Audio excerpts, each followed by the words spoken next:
আমি আজকের পর্বে তৈরি করে দেখাবো শুধুমাত্র 1 কাপ আটা দিয়ে আর একটা ডিম দিয়ে ইউনিক পিঠা রেসিপি। শুধু দেখা মাত্র বানাতে ইচ্ছে করবে বাচ্চাদের টিফিনে বা বড়দের চায়ের সাথে। খুবই মজাদার একটা পিঠা। তারপরে আমার ভিডিও যদি ভালো লাগে থাকে আমার চ্যানেলটাকে লাইক কমেন্ট করুন, আমার পাশে থাকুন।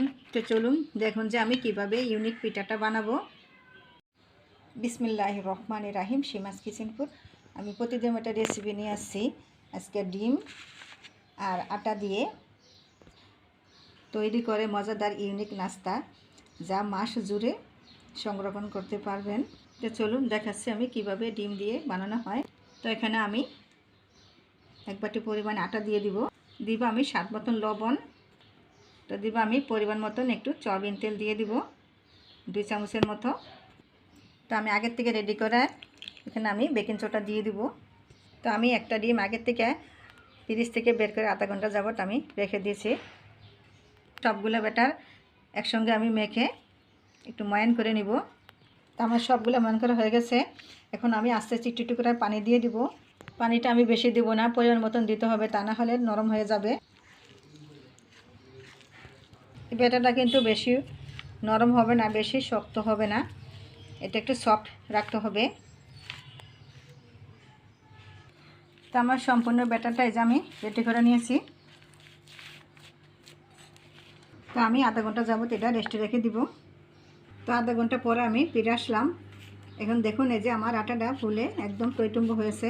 এখন আমি একটা পিঁড়িতে নিয়ে একটু ভালো করে মথে একে 2 ভাগ করে 2টা লেচি করে আমি কেটে নিব। 2 ভাগ করে কেটে নিয়ে এটা আমি একটা রুটির মতন আমি বেনে নেব।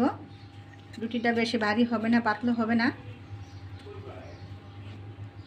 আমি রুটিটা আমি আটা দেব না, আমি এভাবেই বানিয়ে নেব। তো নাস্তাটা এই যে আমি এভাবে রুটিটা বানিয়ে নিছি। রুটিটা বেশি ভারীও না, বেশি পাতলাও না। তো আমি একটা ছুরির সাহায্যে আমি এভাবে শেপ করে কেটে নেব। আবার আরেক পাশে আমি এভাবে ছুরি দিয়ে আমি কেটে নেব। আবার এই পাশে আমি এভাবে ছুরি দিয়ে কেটে নেব। এই যে এভাবে ছোটো করে কেটে নেব। তো দেখলেন তো এই যে আমার ইউনিক পিঠাটা আমার এখন আমি একটা প্লেটে আমি রেখে দিব। তো দেখলেন তো আমার একদম সহজ একটা রেসিপি। তো এটা আমি তেলে দিয়ে ভাজবো। তো আমি আগে তো একটা প্যান বসাইছি, প্যানেতে আমি সয়াবিন তেল দিছি। তেলটা আমার গরম হয়েছে। এখন আমি একে একে সবগুলো পিঠা আমি দিয়ে দিব। তেলটা কিন্তু বেশি গরম অবস্থা দেওয়া যাবে না, তাহলে কিন্তু পিঠাটা মচমচে হবে না। এই পিঠাগুলো ভাজার সময় কোনো বেশি একটা তেল লাগবে না, একটু তেলের মধ্যে ভাজাটা হয়ে যাবে। তো আমি আস্তে আস্তে আমি সবগুলো পিঠা আমি এখানে উল্টে দিব। তো দেখলাম তো এই যে আমার পিঠাটা আমার হয়েছে। এখন আমি সবগুলো পিঠা আমি তুলে দিব। এখানে একদমই খুব সুন্দর টইটুম্ব হয়ে ফুলেছে। এখন আমি সবগুলো পিঠা আমি একেবারে তুলে দেব, সব কটাই। তো দেখলেন তো আমার একটা ডিম দিয়ে আর আটা দিয়ে কত সুন্দর একদম ইউনিক পিঠা বানানো হয়েছে। দেখুন একদমই সফট, এখানে কোনো শক্ত হয় না, কোনো কিছু হয় না।